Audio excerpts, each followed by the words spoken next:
Hey, it's Jen of the Resilient Body, and I want to talk a little bit today about the quad stretch. So you're probably familiar with some version of this, and don't mind some of the traffic that's going to come by.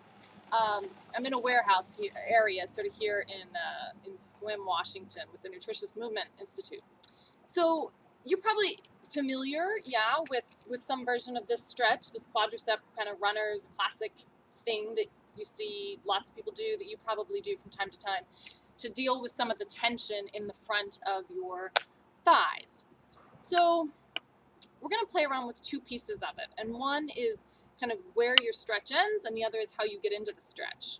So I want you to notice, you pick up your leg, yeah.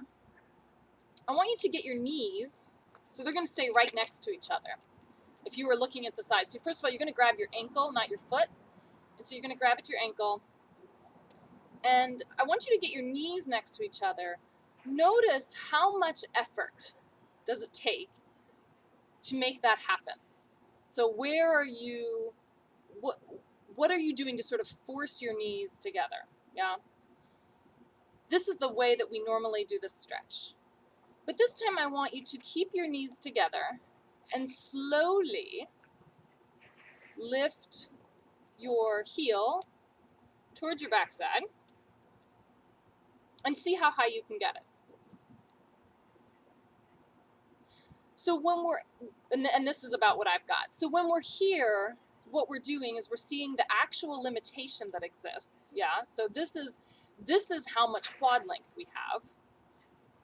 And we're actually able to create some change. So we're working at our end range of motion, which is what we want to be doing when we're thinking about lengthening. So we want to find that place where, we just want to find that place that we've just found. So if this is difficult, I mean, like, here we are creating it's a lot of work to hang out here. If you want a more passive stretch while you do this, you can get a strap or my scarf, and this is a way of kind of lengthening your arm to meet your ankle, right? So you can hang out here. Again, noticing, like, is the pelvis tilting? We're going to get into some of these things in a minute, but distorting the body as little as possible once you're here and hanging out here. You could use a chair, prop your foot up, that sort of thing. All right, so then the second thing I want you to pay attention to in this stretch is how you get there. So it's really, to get into a quad stretch often looks like this very whole body distorted movement. Maybe you can get your ankle into your hand if you go really fast, yeah, and use some momentum.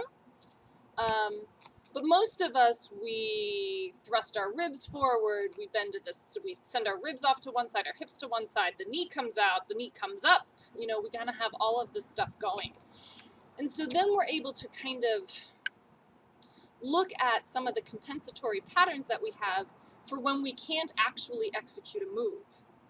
So we don't have the range of motion here, right? And maybe you can see that when you start to move slowly, keeping the knees together. But you didn't have the range of motion before. You just distorted your body until you kind of got into this more elastic property of the muscle, and then you're hanging out here where you're not going to experience the change that you're hoping for.